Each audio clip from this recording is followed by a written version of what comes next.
பாட்டு கேட்கத்தான் ஆசை. பூக்கள் பூக்கும் தருணம் ஆருயிரே பார்த்ததாரும் பூக்களே சற்று ஓய்வெடுங்கள். சிரிக்கும் போது காற்றாய் பறந்திட தோன்றும் ஒரு புன்னகை பூவே சிறு பூக்களின் தீவே நீ என்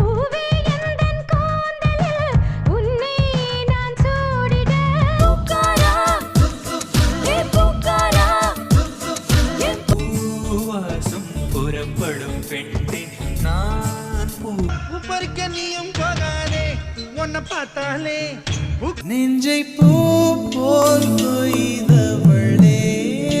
பூவ கேளு காத்த கேளு என்ன பத்தி சொல்லும் பூவே பூச்சூடவா எந்த நெஞ்ச